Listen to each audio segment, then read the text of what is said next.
if you age out of foster care. But Yeah, again, they're not equipped.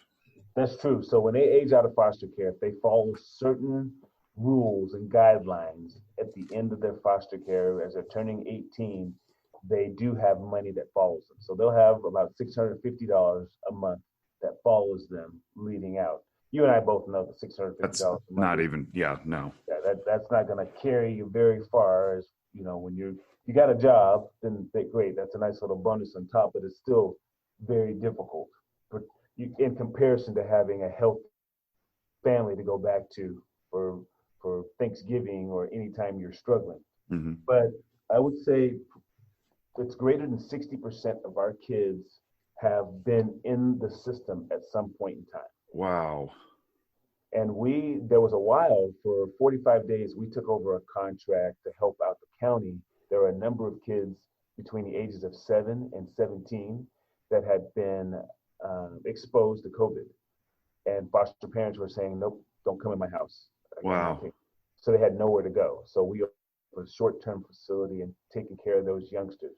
And you can imagine the impact that that's going to have on you as a 12-year-old when all of a sudden you have no place to go. You can't go back to your foster parents. You have to go into another institution and then to come back. Where your parents, Jake, your parents would have never said, oh, wait, you could potentially be sick. Don't come in my house. That's unbelievable. Yeah. So, I mean, I can't believe they're allowed to do that. Yeah. That's crazy to me. That sounds like abandonment. Yeah. Yeah. It was difficult. I've seen some stuff in my day. That's a first. That is a first to turn away a kid because he's sick. Yeah. Man. So I mean, with that 60%, I mean, we're looking at 2/3 of the kids who are between the ages of 18 and 24 are living on the street. We're involved in the system at some point. That's a systemic failure, right? That is a total systemic failure. What's the solution there other than a massive shake? And I don't want to make this, too Nevada-centric political, but like a massive shakeup of the Department of Health and Human Services. Like what? How do we let them slip through the cracks that much?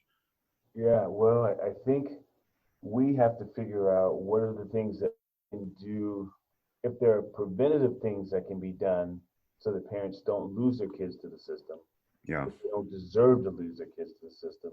Maybe, I'll give you an example. Yesterday, a gal came in. She's just over the age of the individuals we serve. She's 24 weeks pregnant, has no place to go because she was in a domestic violence situation. She has a full-time job, was going to have to live in her car. Last night would have been the first night she slept in her car.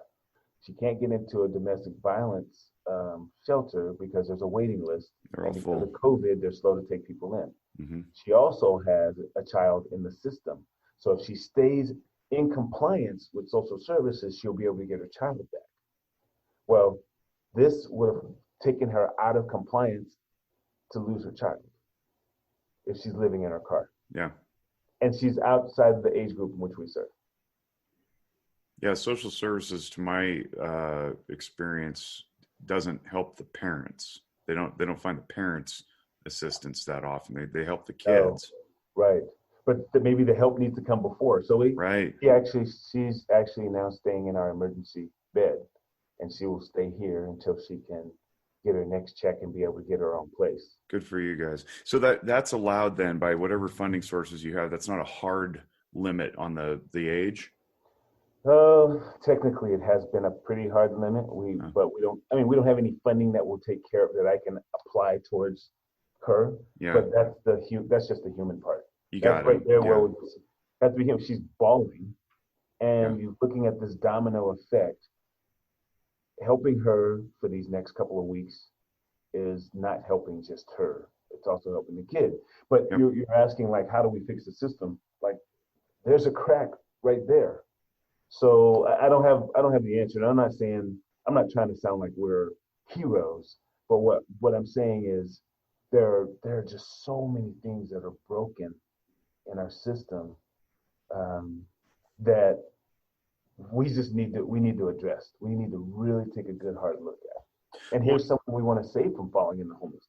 Yeah. Well, yeah. I mean, because the ripple effect to which you alluded about, the kids and then everybody else they touch, and it's not, if you're listening to this going, well, I don't care, I'm never going to be homeless, and why should I care? It's like, because your kid shares the playground with that other kid, and if that other kid is hungry, being abused, neglected, comes to school angry with a chip on his shoulder and punches your kid, now you're affected. So, people.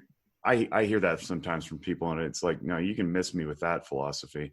But again, it sounds like we just need to rethink entirely the way that we go about it. It's almost like we've got this relic system of yesteryear, decades old, that no longer fits the current model of society. And we just need to reinvent it, like totally blow it up and come up with something brand new. But unfortunately that takes a lot of time and political will and spine and cost. Although in the long run, it'll likely end up saving more money, as we know, preventative treatment and that kind of thing that also doesn't get funded. It will save more money, and that's two systems now. You and I have decided we got to break down and hit the restart on in a 45 hand. We could talk insurance too and throw a third one on there if you want. Oh man, boy, yeah, that's a whole nother one. You and I now are doing a mini series, not even a mini series, a full on docu series. I'm good with that. I got time. Not doing anything. Right on.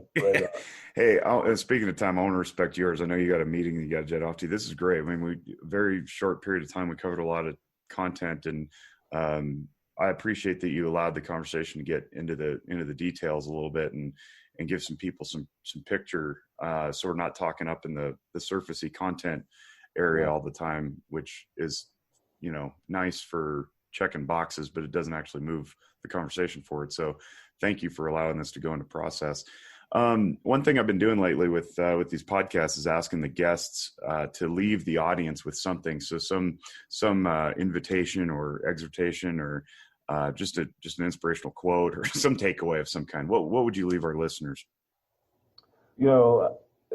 I am a huge Maya Angelou fan, and one of the things that I love that she said is that people will rarely remember what you said, and they will most likely not remember what you did, but they will always remember how you made them feel.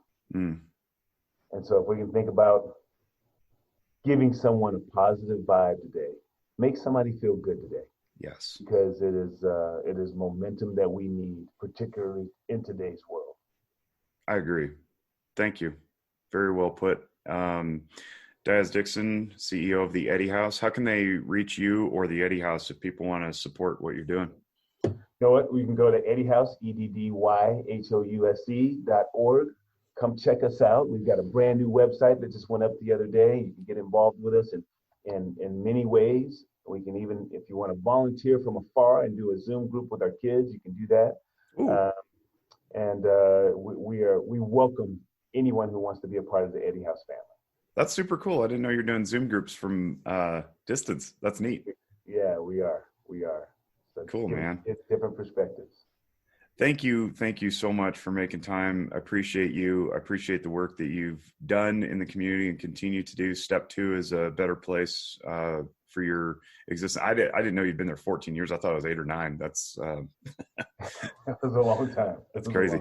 But this new adventure is going to treat you well, and you're going to continue leaving your mark on the Northern Nevada area. So thanks, man.